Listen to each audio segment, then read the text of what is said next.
podcast contains descriptions of death and violence that some listeners may find upsetting. Hello and welcome to the 6 o'clock knock, the podcast where we combine a journalist's curiosity with a detective's powers of logical deduction. I'm Simon Ford, writer, broadcaster and former BBC reporter. And I'm Jack Morrell, a former major crime detective. I might have left the job, but I can't leave the job alone. It's in our blood, you see, so we decided to get together and compare notes about old cases, cold cases and just plain weird cases. And boom, the 6 o'clock knock was born.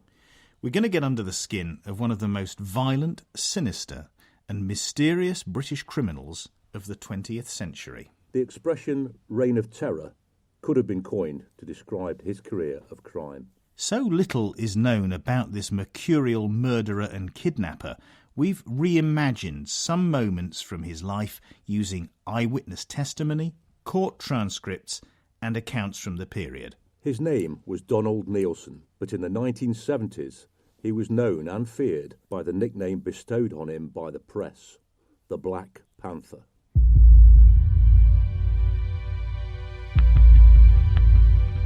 Donald Neilson was born with the different and slightly unfortunate name of Donald Nappy on Saturday, the 1st of August 1936. He was just 10 when his mother died.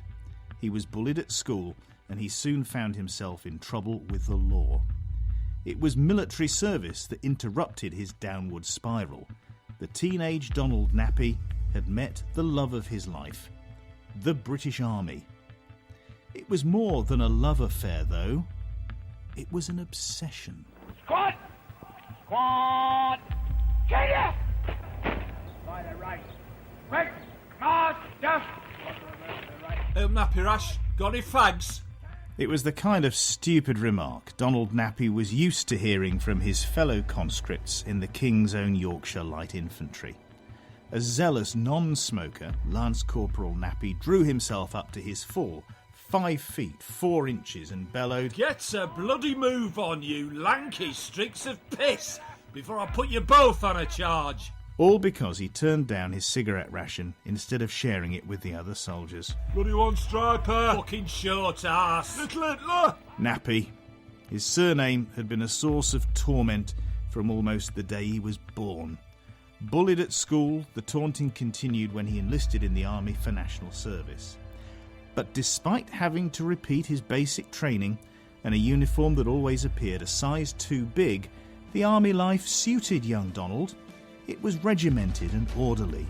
You knew where you were with orders. In a year, he'd gone from an orphan delinquent to a young man with a purpose. He'd hardly started shaving, cue more teasing, when they promoted him to Lance Corporal. Now he got to issue a few orders of his own. Not that his obsessive list-making, nitpicking and penalties for petty infringements earned him much respect from his subordinates. Humour, the squad's best friend, was how they coped with his type. Pillock Nappy, 2 pubes Nappy, 1 ball Nappy. 2, 3, 4. The 18-year-old jogged across Strensall Camp, high on the North Yorkshire moors, his wiry frame humping a 30-pound Bergen rucksack. The other men grumbled about the so-called lazy wind. "It goes through you, not round you." But Lance Corporal Nappy embraced the chilly conditions. "Wait until they get to Aden, or Kenya," he said to himself. "when they're miles from anywhere with no rations, or facing some Mau gorillas when the ammo runs out. They'll wish they'd listened to me then, the sarcastic bastards." By now, Nappy was double-timing it, his hobnailed ammunition boots rapping on the brushed concrete of the perimeter road. Up here on the moors, the route around the base was both his running track and assault course. They could say what they liked, but Lance Corporal Nappy had the rest of them licked when it came to PT.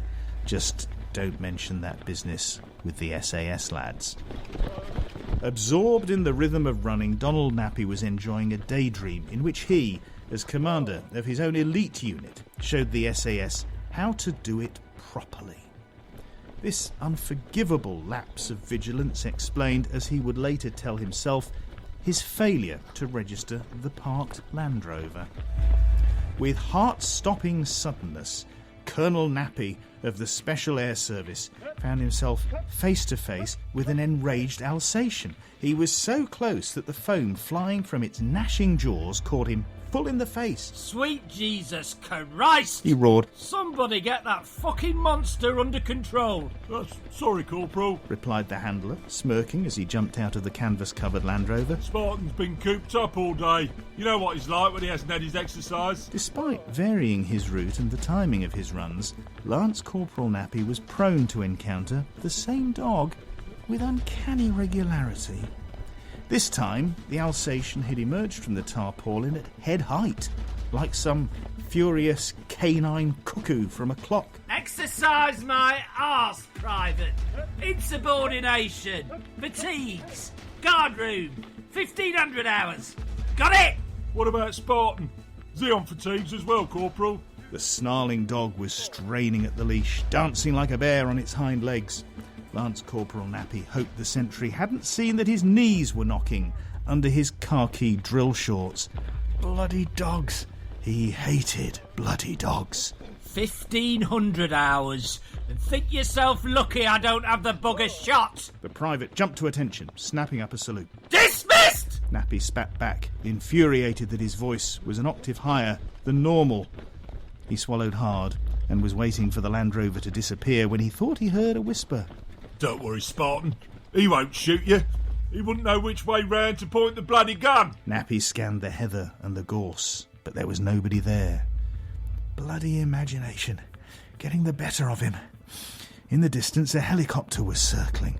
Waka, waka, waka, waka. There's got to be a few changes around here. He hollered, in case anyone was listening. Then, checking the 2 synchronised wristwatches he always wore, Lance Corporal Nappy resumed his steady pace and followed the perimeter fence back towards the main gate. That sodding name will have to go for a start, he thought.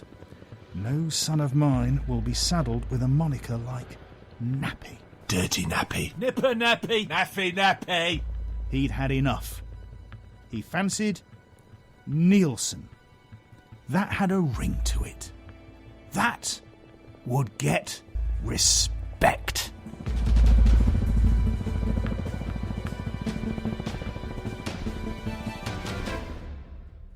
It wasn't until 1960 that the 24-year-old Donald Nappy changed his name to Neilson. By that stage, he'd left the army and married Irene Tate. They had a daughter, Catherine, and that spurred Mr. Nappy to make the switch to Neilson. Saturday's child works hard for a living, and Donald Neilson slogged away at a few jobs. He was a taxi driver and a handyman, but he never stuck at anything for long. Why did he leave the army if he enjoyed it so much? That's an excellent question. I've read that Irene persuaded him to leave. He was 18 when they wed, and she was 20, and he never served more than his compulsory 2 years national service. The consensus is that he was a Walter Mitty character, full of high ideals and daydreams, but he simply couldn't cut the mustard. He was a poor marksman, had to repeat his basic training, and of course, because of his name, he was the butt of jokes. But despite this, he was super fit, physically strong, and mentally alert. He even studied military training methods, and particularly the survival techniques of Britain's Royal Marine Commando units and the crack Special Air Service. Neilson could have been a good soldier if he'd stuck at it. Instead, he transferred that rigorous military discipline into his domestic life, treating his wife and daughter like raw recruits, taking them on military-style manoeuvres into the local woods, bawling at them like a sergeant major. The army had changed him. Yeah, like flicking a switch that couldn't be turned off. What's more, Neilson had developed a brooding sense of injustice. He blamed everyone and everything else for his lot in life. In particular, he despised immigrants. As a national serviceman in Aden and Kenya, he'd seen himself as a defender of the British Empire. But in the 50s, Britain was no longer a global power. The Suez Crisis in 1956 was a wake-up call, and then, one by one, the dependencies and colonies Neilson had policed gained independence. And when people from those former imperial outposts accepted the invitation to come to Britain, he was incandescent.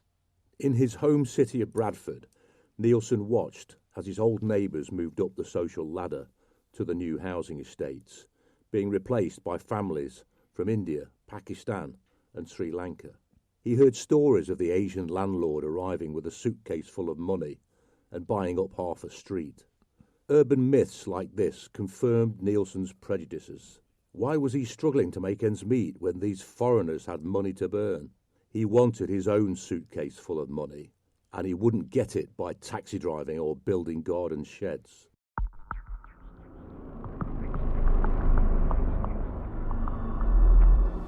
Between September 1967 and November 1974, a series of raids on sub-post offices in the English Midlands was linked by a common modus operandi, or MO. Striking between 3 and 4 o'clock in the morning, the burglar would bore a hole in a window frame just big enough for him to reach the catch. In the UK, a sub-post office was a small local post office, offering fewer services than the main one. The sub-postmaster and his family usually lived either above the shop or next door. In most of the cases, the burglar found the keys to the safe without waking the occupants. When he couldn't, the sub-postmaster would be woken by a terrifying hooded figure dressed in black and brandishing a sawn-off shotgun. It was a dreadful ordeal, and it earned the intruder the chilling title, the Black Panther. Black because of his clothing, and the mnemonic for his modus operandi. P for post officers. A for armed. N for no accomplices. T for timing, early mornings. H for hooded.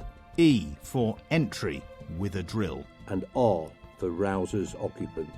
The nickname was dreamed up by a newspaper, but it struck a chord with the public and stuck.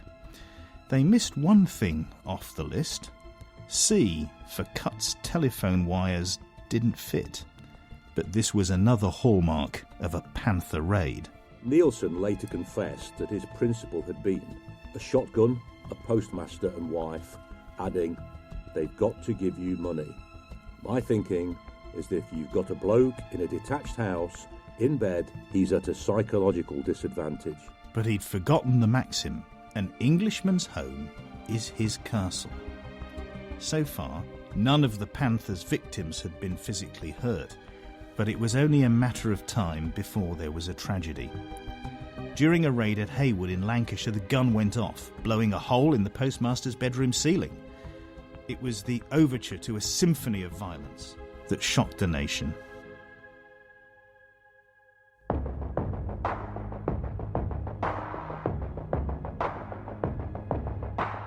In February 1974, at Harrogate, Postmaster Donald Skepper's resistance was ended when he was shot in the chest at point-blank range.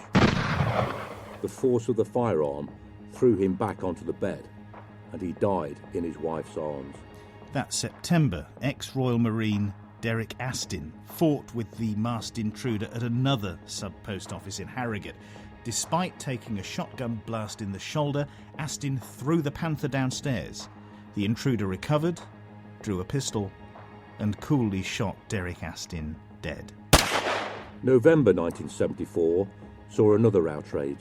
A Panther raid on a sub-post office in the West Midlands turned into a blood-soaked home invasion.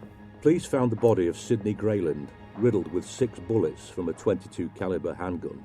His wife Peggy, the postmistress, lay in a pool of blood, barely clinging to life. Her skull had been crushed. By some miracle, Peggy lived to give police an accurate description of the attacker, a short, wiry man with incredible strength, wearing a balaclava and some kind of dark paramilitary clothing. The attacker had accidentally sprayed himself with ammonia, a chemical he carried for use against dogs. When he took off the mask to bathe his eyes, Peggy had seen his face. She and other survivors also said the armed robber barked orders in a squeaky pidgin English, like he was trying to disguise his voice. While Peggy Grayland was receiving pint after pint of blood in the operating theatre, the owner of that face was already making his way back to Bradford. cursing his bad luck and the stupidity of people who'd laid down their lives for a few £100. True to form, Donald Neilson was blaming everything and everyone except himself.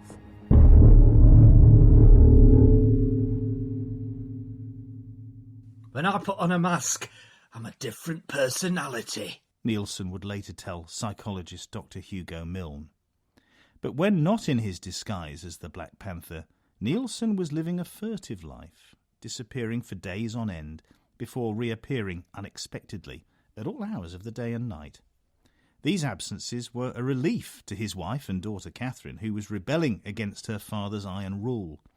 The neighbours later said the 16-year-old had her hair cropped short like a boy's and had been seen under Neilson's watchful eye shovelling coal from one place to another in the backyard of the family home in Grangefield Avenue.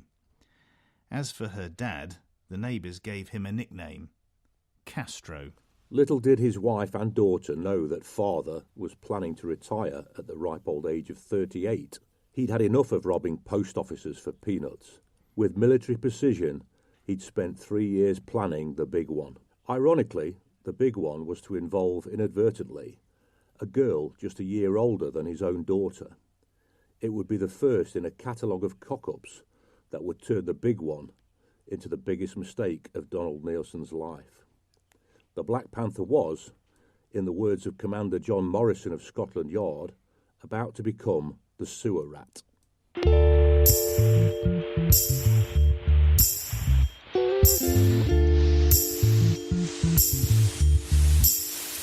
Bathpool Park near Kidsgrove in Staffordshire was once a poisoned wilderness created by the Industrial Revolution. But in the mid-1970s it was being transformed into a nature reserve. The plan for turning wasteland into public amenity included a vast subterranean drainage system to take surface water and the overflow from Bathpool Reservoir to an underground canal. It had been the kind of public works project in the recession of the early 70s, employing around 1,000 labourers. Despite their efforts, when it rained heavily, the desert did not so much bloom as squelch. The main drain went under a railway line, on the other side of which was a hatch. You went down a ladder to a landing, then along the landing to another ladder, leading down to an inspection shaft, then along the landing to another ladder, leading down an inspection shaft about 2 metres in diameter. At the bottom of the shaft, perched just above the flowing water of the main drain, was an inspection platform, the size and shape of a steel stretcher. Someone sitting on the platform was 18 metres underground. Donald Neilson thought Bathpool Park would be a good location for a ransom drop. A railway line ran beside it, and a bag of money could easily be dropped from a moving train. Marching round the park, Neilson was intrigued by the most obvious feature of the drainage system, a raised hexagonal structure that locals called the Glory Hole. It looked a bit like a pillbox with iron grates on all 6 sides.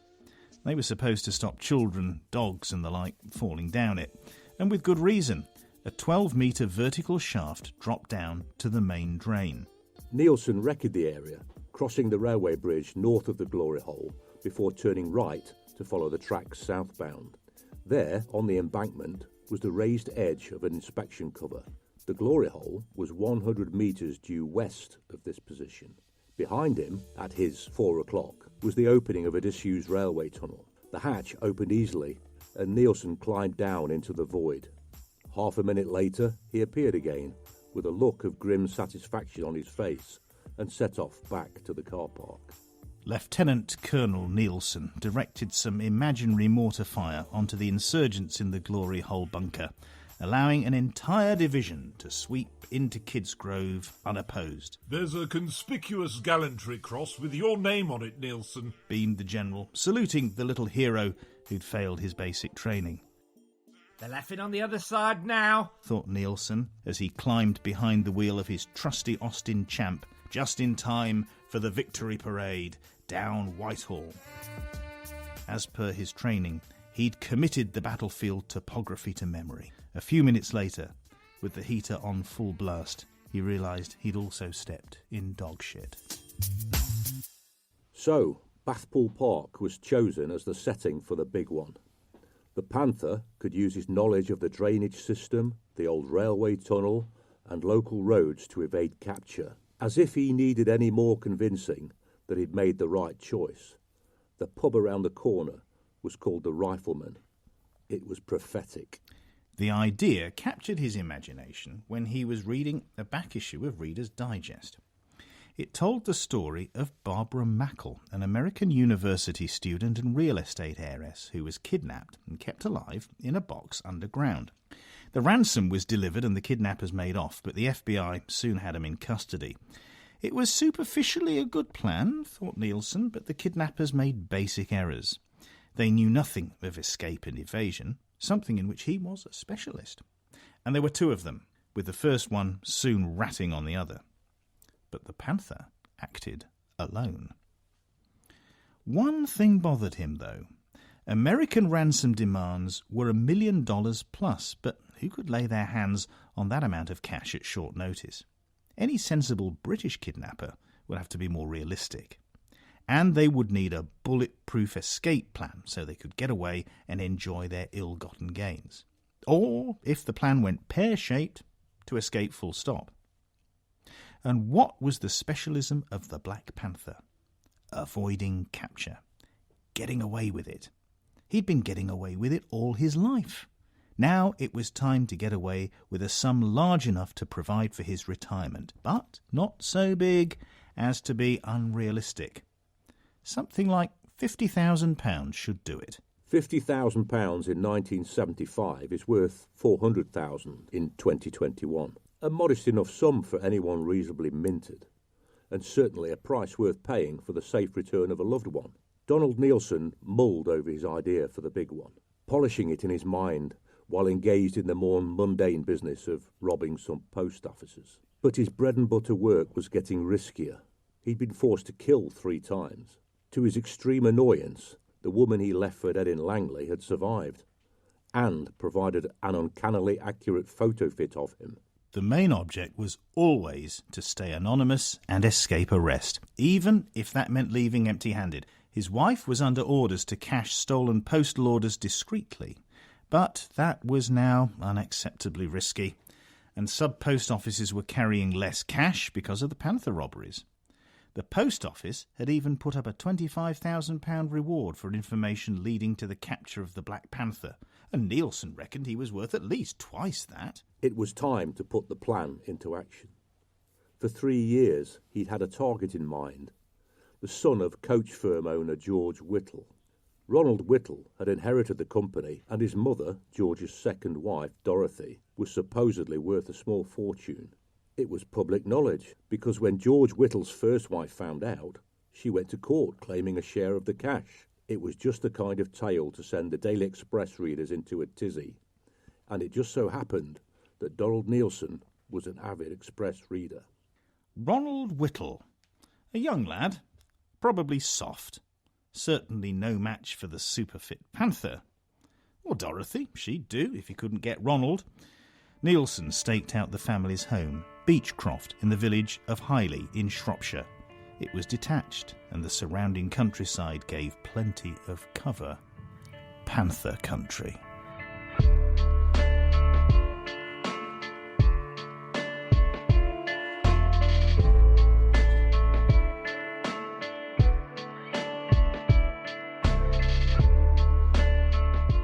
In the early hours of Tuesday the 15th of January 1975, Donald Neilson drove to Highley in a stolen car.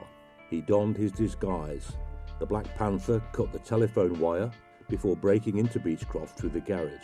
He crept upstairs towards the bedroom where he expected Ronald to be sleeping. But instead of the heir to the fortune, he woke a teenage girl, Dorothy Whittle's student daughter, Leslie. This was not part of the plan. Nevertheless, wearing only a dressing gown and slippers, Leslie was bound, gagged and taken out of the house at gunpoint to the waiting car. It was lunchtime the next day before Dorothy's daughter-in-law found the ransom demand, printed on Dymo labels on a vase in the living room. It seemed like a student prank, but Leslie wasn't that kind of girl. After a quick family conference, the Whittles called the police.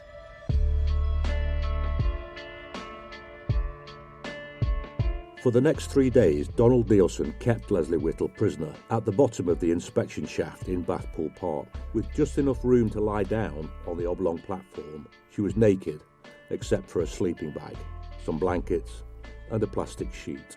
The Panther brought her a torch, hot soup, brandy, even some teenage magazines to read.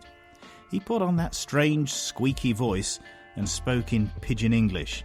He told her she was going to be okay. He untied her hands and feet, producing instead a wire cable that he looped and shackled around her neck.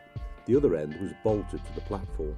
He'd wrapped the noose part with elastoplast to stop it chafing, but the cruel tether allowed her only limited movement. We can't imagine what it was like for Leslie Whittle down there, alone, in the dark, with only the sound of running water for company. The Panther made her tape record messages to her family, and in these she sounded calm and composed.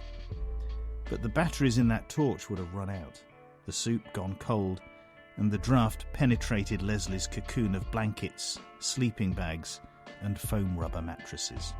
The officer in charge of investigating Leslie Whittle's kidnapping was Detective Chief Superintendent Bob Booth of West Mercia Police. He was directly responsible for the force's 67% clear-up rate, and with 100% success in the 70 murders he'd investigated. One of his contemporaries described him as a great natural detective, a man with an instinct for investigation. The Whittles gave Booth the kidnapper's message typed out on that Dymo label tape. No police, £50,000 ransom, be ready to Deliver, first evening. Wait for telephone call at Swan Shopping Centre, telephone box 647111. 6 p.m. to 1 a.m. No call return following evening. When you answer, give your name only and listen. You must follow instructions without argument. From the time you answer the telephone, you are on a time limit. If police or tricks, death.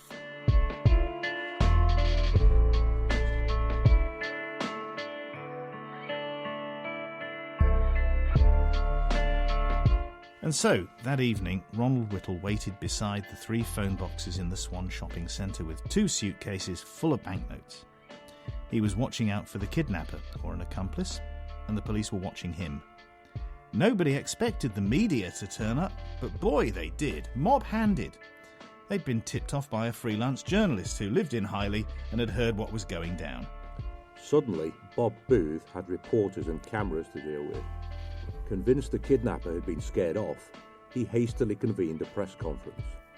After that, Ronald and the police team left, furious that their cover had been blown. It was about 9 p.m.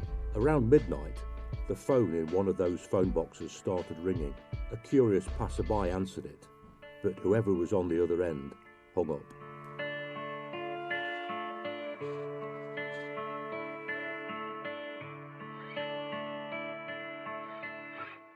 The next day, Gerald Smith was sorting out the lorries at the Freightliner depot in Dudley when he challenged a man in the lorry park. Gerald Smith was shot 6 times for his trouble. It was Neilson laying a trail for when the ransom would be dropped off. Gerald Smith died of his injuries 14 months later due to complications. But a week after he was shot, a stolen car was found abandoned in a nearby car park. The contents indicated that it had been used by Leslie Whittle's kidnapper. Cartridge cases recovered from the Smith shooting came from the same gun that had been used in a post office murder. It was obvious to detectives that the Panther had also taken Leslie. Because West Mercia's experience of kidnappings was so limited, Bob Booth accepted an offer of help from Scotland Yard. They sent a team of undercover surveillance experts, led by Commander John Morrison. There was a hoax which sent Ronald Whittle driving to Gloucester and back in the middle of the night. It all seemed hopeless. Then the Whittles' phone rang. It was Leslie's recorded voice on the other end, telling Ronald to go to a phone box in Kidsgrove for further instructions. Ronald found the phone box, and after a frantic search, a set of instructions punched onto Dymo tape. They told him to deliver the money to Bathpool Park. The adrenaline kicked in. Ronald got back in his Triumph Stag and set off at speed, with the surveillance team on his tail. Bathpool Park, the middle of nowhere, in the middle of the night. It was like Mission Impossible, but Ronald was determined to save his little sister. Should he have obeyed the kidnappers and left the old bill out of it? Well, it wasn't long before the stag's headlights lit up the road sign that he was looking for.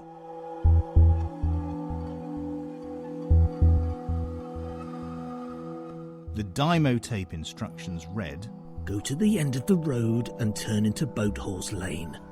Go to the top of the lane and turn into No Entry. Go to the wall and flashlights. Look for the torch light. Run to torch. Further instructions on torch. Then go home and wait for telephone." Ronald got close, but not close enough. With Scotland Yard keeping a watchful eye, he followed the directions to Bathpool Park. He spent half an hour driving around this way and that in the dark, flashing his headlights, but saw nobody. Deflated, the team abandoned the op for the night. Ronald Whittle must have passed within a few metres of the drainage shaft where his sister lay tethered. The Panther's plan was for Ronald Whittle to drop the bag of cash down the glory hole. Then he'd fish it out of the drain, release Leslie, she could find her own way out, and escape with the ransom. But this is not how it went down. The instructions were confusing. Ronald was supposed to stop by a wall, look for a flashing torch, and then flash his lights back. But he drove past the wall and into the park. Neilson didn't see him. He was more interested in the car that was parked near to the wall. He'd been flashing his torch at the steamy windows for a minute or so when the couple inside noticed and drove off.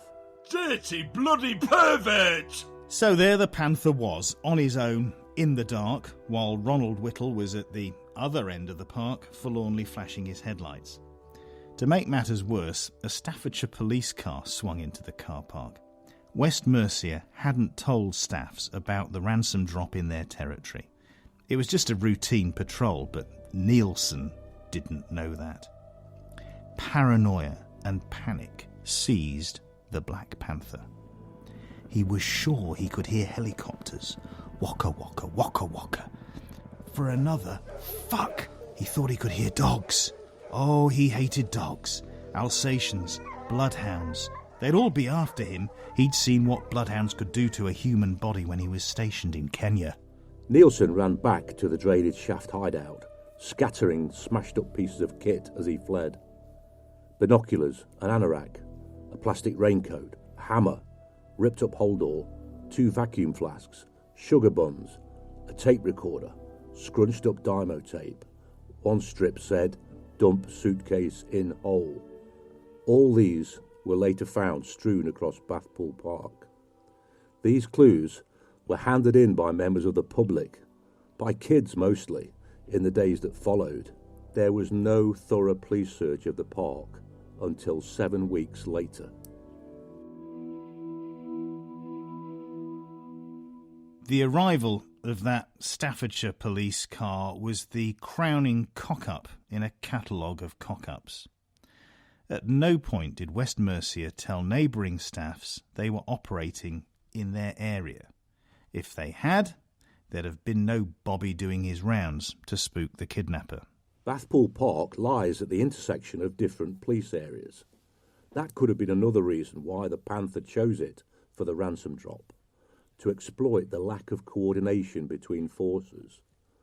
If so, his plan worked, but not in the way he intended. It backfired spectacularly. It was 7 weeks before Staffordshire police, who cover Bathpool Park, found out that West Mercia and Scotland Yard had conducted an undercover operation on their turf without telling them.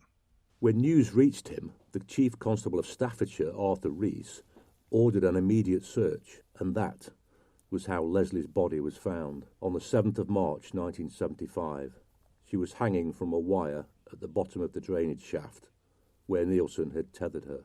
The subsequent post-mortem examination showed she died instantly. The shock of the fall had caused her heart to stop, not strangulation. Did she fall, or was she pushed? We'll come to that. But on that spring morning, questions started to be asked. Why had Leslie not been found sooner, dead or alive? Why hadn't there been a fingertip search of the park? West Mercia blamed Scotland Yard, while Staffordshire blasted both forces for keeping them in the dark. It was a shambles of career-ending proportions. And the killer was still at large. The Black Panther, kidnapper and multiple murderer had got away.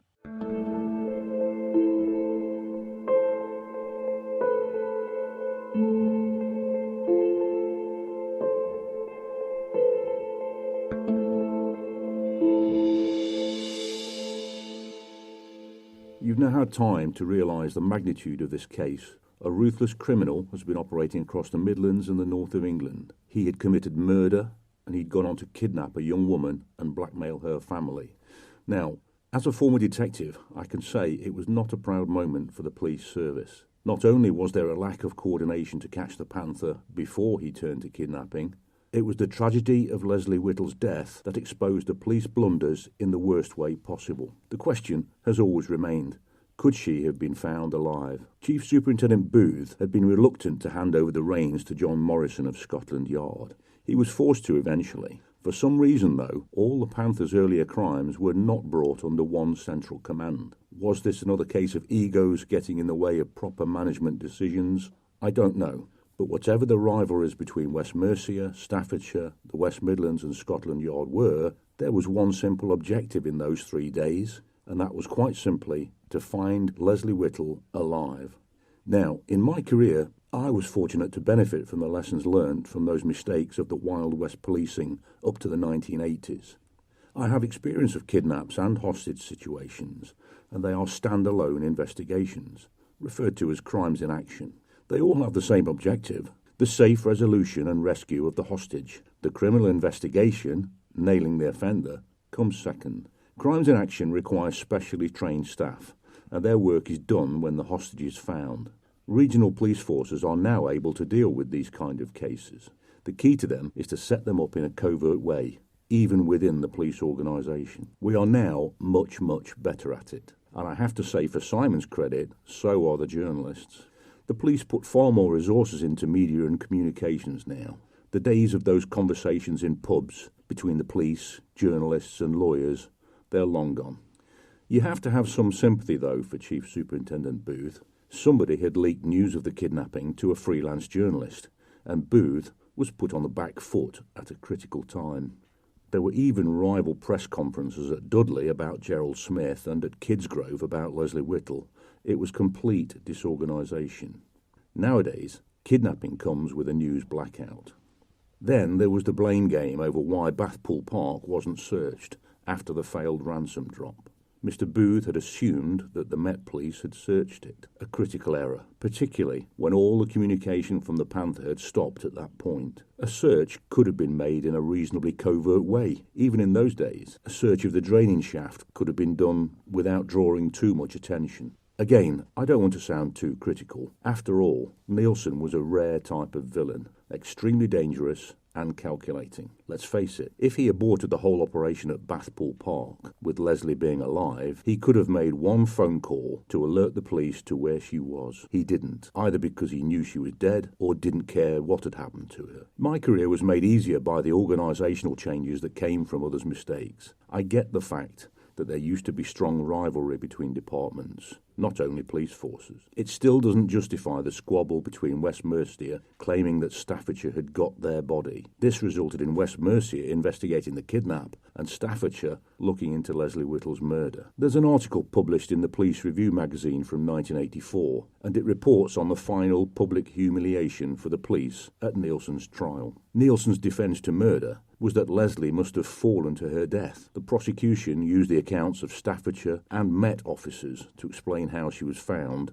weeks after the kidnap and the interpretation of the scene. Chief Superintendent Booth, who had been the senior officer, was expecting to be called to give his evidence. Having waited outside the court for days, in the end, he was not called. And this happens. The prosecution tend to try and not overcomplicate how the evidence is put to a jury. They have to find a balance between calling live witnesses and other evidence from exhibits and documents, etc. The defence team did call Chief Superintendent Booth, though, and it turned out not to be his finest hour. Instead of sticking to his evidence and showing unity, he openly criticised other officers. The judge would later tell the jury that Booth's opinions were completely irrelevant. You know, the thing I find most chilling is that Neilson was behaving like a terrorist. He dressed like a paramilitary. He behaved with a military discipline, and yet the police service as a whole were unable to stop him. If he'd been a member of the IRA acting alone, just imagine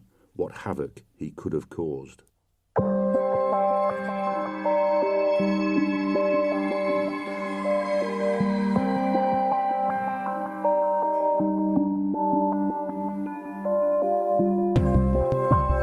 By December 1975, Commander John Morrison was in overall charge of the Black Panther inquiry, but the trail had gone cold. The Whittles had buried Leslie, only to be further wounded by cruel rumours that Ronald could have had something to do with the kidnapping. Everyone involved was facing a bleak Christmas. At least, and it was a small crumb of comfort, there'd be no more post office raids. PC Stuart Mackenzie and his partner PC Tony White were parked in a side street when they saw the short, wiry-looking fellow with a holdall walking briskly down Leeming Lane South in Mansfield Woodhouse. The first week of December had been cold and wet, so at 20 to 11 at night, most folk were at home watching telly or drinking up in the Four Ways just down the road. The lone, hurrying figure aroused the officers' suspicion. They pulled him over. White rolled down his window. "Hey there, fella, do you mind telling me what you're doing?" I'm coming back from work. "What's your name and date of birth?" My name is John Moxon. I was born on 30th of January 1937. "Where were you born?" Chapel in the Frith. "What do you do for a living?" I'm a lorry driver. PC White wrote all this down. Suddenly, the man leaned forward. Don't move! He barked, and as he did so, put his hand into the holdall and pulled out a sawn-off shotgun. He ordered Tony White into the back seat, shoved the barrels into Stuart Mackenzie's left armpit, and told him to drive. This was clearly no ordinary ne'er-do-well. His height and build were like the descriptions of the notorious Black Panther. His clipped speech and put-on accent matched the accounts of survivors. If so, this man was wanted for murdering 3 sub-postmasters. He'd emptied a revolver into a security guard and kidnapped and murdered a young girl. Mackenzie and White wondered, were they next on the list? The hijacker ordered Mackenzie to head for Blidworth, a village in open farmland a few miles from Mansfield. Driving through the suburbs, he reckoned the hijacker planned to kill them, dump the car, and escape across the fields. He had to distract the gunman long enough to disarm him. They'd need help, but nobody was about. The right turn to Blidworth was coming up. The inside of the windscreen was steaming up. The sign was hard to see, and there were people on the pavement. "Which way?" he asked, wiping the windscreen with his left hand. And then, with all-or-nothing ferocity, he yanked the steering wheel to the right. From the back seat, Tony White lunged at the gun. Mackenzie steered left, stamping on the brakes, sending the escort sliding to the curb. White shouted, "Get him!" The car stopped with a thud. "He shot me," shouted White. All Mackenzie could hear was bells ringing. He scrambled out of the car and lurched towards the chip shop, mouthing at 2 lads on the pavement. "For God's sake, help us. We've a man with a gun." The Junction Fish Bar did a roaring trade when the pubs and working men's clubs turned out, and it still serves the best fish and chips for miles around. At 11 p.m. on Thursday the 11th of December 1975, 18-year-old Paul Cullen and his mate Derek Smart were standing on the pavement outside the chippy tucking into fish suppers. Paul told the 6 o'clock knock about that evening. We'd popped down to the Catholic club in Rainworth, Roman Catholic club, and then we just went down and we had some fish and chips. Me and Derek Smart, we must have been first in there, so we was outside, and funny enough, we was exactly straight outside the fish shop where the big window pane was, and all of a sudden we heard this blue and white Panda car pull up and skidded along the road. One of the policemen shouts, "Quick, we've got an armed man." At that point, we went up to the telephone box, which was about 30 yards up on the same side as the fish shop, and rang 999 in the telephone box. By the time we'd come back down, several people come out of the fish shop at that stage. They were trying to anchor the Black Panther to the green railings, which was between the fish shop and the toilets, what was. The policeman, what was taking him back to the fish shop, because he went deaf with a gun going off. The other policeman managed, with the members of the public, to get him with the handcuffs on to the railings. There was a chap by the name of Gordon. He was trying to get away from the railings. He hit him in the face. At that point, the first police car arrived on the scene probably about 12 minutes later. The roads was closed off and there was police cars coming from all three directions. We were doing all his utmost not to get linked onto the green railings, because if it had run down the drive of the fish shop behind the fish shop, he could have been up that railway bank and on his way again. Everybody was trying to get involved as best they could to help the policeman, because he was on his own. In 1975, between picking him up near the post office on Leaming Lane South at Mansfield Woodhouse, as you follow the location down to the point where it happened, you wouldn't have found any fish shops. That would have been the first point where they could have slammed the brakes on and got assistance. It pulled up right outside a curb, more or less. So we may have been stood about probably 2 foot away from the actual fish shop. Nevertheless, once a gun's gone off, it'll catch you if it's going to catch you. I was just thinking that we was lucky to be alive. With being a double-barreled sawn-off shotgun, if that gun would have gone off in our direction, we'd have been blown through the window, me and Derek. I felt I was doing a good service there for the police and for the country as a whole, because he was the most wanted man in the country. And I think we're all doing well to do what we did. It was 2 days before Donald Neilson revealed his identity. When officers swooped on his house, they found a treasure trove of damning evidence. The attic bedroom, which Neilson kept locked, was his main base of operations. As well as army surplus equipment and clothing, there were guns and ammunition squirreled away. Trophies from his career as a housebreaker, well before he started robbing sub-post officers. Pistols, shotguns, 2 rifles with silencers. He had the lot. Scrapbooks full of newspaper cuttings. And then there were the hoods. As officers boxed up the finds and carried them downstairs, there was no doubt in Commander Morrison's mind that this was indeed the lair of the Black Panther. Neilson's meticulous notes and maps led detectives to garages and lockups scattered all over the Midlands and the North. In one, they found a press for making car number plates. What astounded the officers was that Neilson had, over a period of years, engineered all this single-handed. It was as if he'd been fighting a one-man war against the system, a system he saw as grossly unfair, favouring the shiftless and the work-shy, skewed in favour of immigrants and foreigners, leeching off the welfare state. Neilson believed he was taking what was rightfully his. The cash and the postal orders he stole belonged to the state. The government could print some more.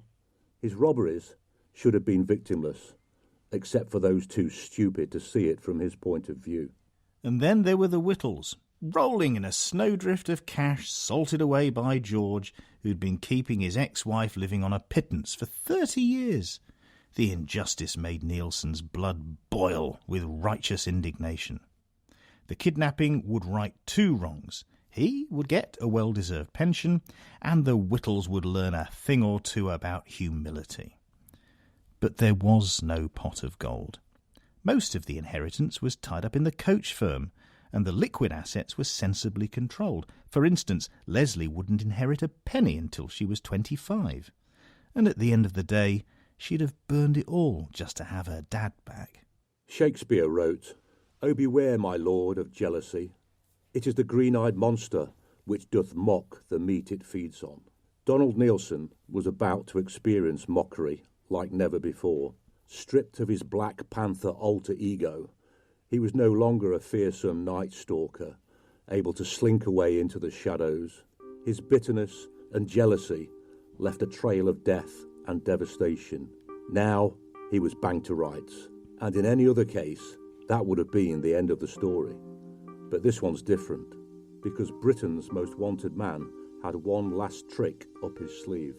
To find out what happened at the trial of the Black Panther, join us again soon for the next instalment of the 6 o'clock knock.